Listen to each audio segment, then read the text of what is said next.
सता रहे हैं। तो जब पति सताए तो समझ लेना कि पाप पति बन के सता रहे हैं, और पत्नी सताए तो समझ लेना पाप पत्नी बन के। को ना काहू को सुख दुख कर दाता, निज कृत कर्म भोग सब भ्राता। लिखा किस्मत में मिटता नहीं, मिटाने से समय को काट लो भैया, किसी बहाने से समय को काट लो। जय श्री कृष्णा, राधे राधे। आज हम आपको सुनाने जा रहे हैं राजा दुष्यंत और शकुंतला की प्रेम कहानी। शकुंतला स्वर्ग की अप्सरा मेनका और ऋषि विश्वामित्र की पुत्री थी। ऋषि विश्वामित्र की तपस्या भंग करने देवराज इंद्र ने अप्सरा मेनका को भेजा था।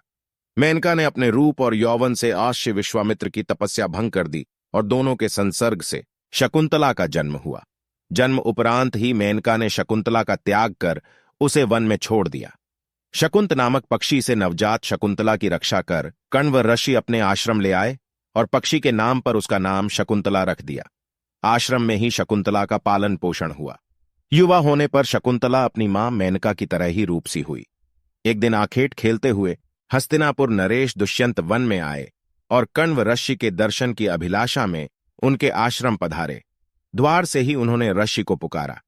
पुकार सुनकर शकुंतला बाहर आई। शकुंतला के रूप को देखकर राजा दुष्यंत मुग्ध हो गए। शकुंतला ने उन्हें बताया कि कण्व ऋषि तीर्थ यात्रा पर गए हैं। जब राजा दुष्यंत ने शकुंतला का परिचय मांगा तो शकुंतला ने बताया कि वह कण्व ऋषि की पुत्री है। कण्व ऋषि आजन्म ब्रह्मचारी थे, अतः शकुंतला का परिचय सुन राजा दुष्यंत आश्चर्य में पड़ गए। तब शकुंतला ने अपने जन्म और त्याग की कथा का वर्णन करते हुए बताया कि वह कण्व ऋषि की दत्तक पुत्री है। शकुंतला को देखते ही राजा दुष्यंत उस पर मोहित हो गए और उसके प्रेम में पड़ गए। इधर शकुंतला ने भी उन्हें अपना हृदय अर्पित कर दिया। इसलिए जब राजा ने उसके समक्ष विवाह प्रस्ताव रखा तो उसने स्वीकार कर लिया। वन में ही दोनों का गंधर्व विवाह हुआ। विवाह के उपरांत कुछ समय तक राजा दुष्यंत शकुंतला के साथ आश्रम में ही रहे, किंतु राजपाट के दायित्व के कारण उन्हें राजमहल लौटना था। उन्होंने शकुंतला को वचन दिया कि कण्व ऋषि के लौटने पर वह उसे विदा कर महल ले जाएंगे। प्रेम के प्रतीक स्वरूप उन्होंने शकुंतला को स्वर्ण मुद्रिका प्रदान की और हस्तिनापुर लौट गए। इस बीच एक दिन कण्व ऋषि के आश्रम में दुर्वासा ऋषि पधारे और पुकार लगाई।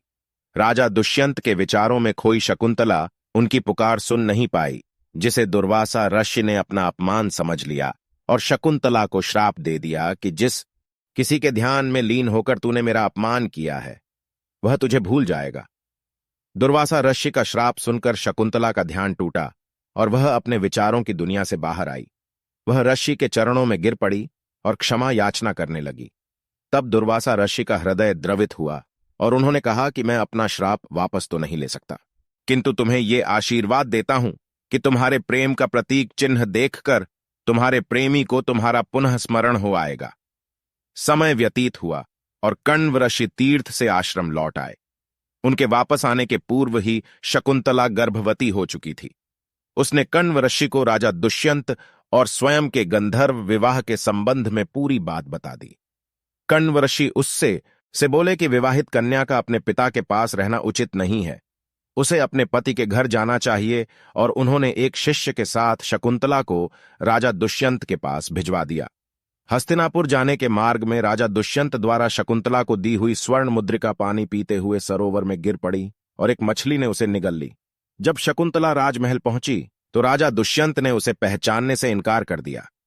दुर्वासा ऋषि के श्राप के प्रभाव के कारण राजा दुष्यंत उसे भूल गए थे। उसी समय स्वर्ग से शकुंतला की माता मेनका आई और उसे अपने साथ ले गई। शकुंतला को कश्यप ऋषि के आश्रम में छोड़ वह वापस इंद्रलोक लौट गई। कश्यप ऋषि के आश्रम में ही शकुंतला ने एक सुंदर बालक को जन्म दिया। इधर शकुंतला को भूल चुके राजा दुष्यंत को एक दिन एक मछुआरे ने एक स्वर्ण मुद्रिका लाकर दी। वह स्वर्ण मुद्रिका मछुआरे को उस मछली के पेट में से मिली थी जिसने वह मुद्रिका निगल ली थी। राज चिन्ह देखकर मछुआरा उसे राजा को लौटाने आया था। मुद्रिका देखते ही राजा दुष्यंत की याददाश्त वापस आ गई और उन्हें शकुंतला के बारे में सब स्मरण हो गया।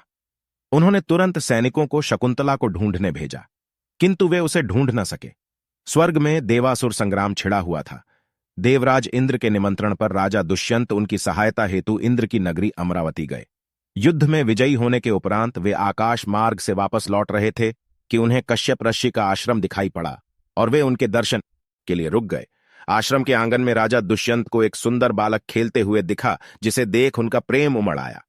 वे उसे गोद में उठाने के लिए जैसे ही आगे बढ़े, शकुंतला की सखी ने उन्हें रोकते हुए कहा, राजन, इस बालक को न छुए।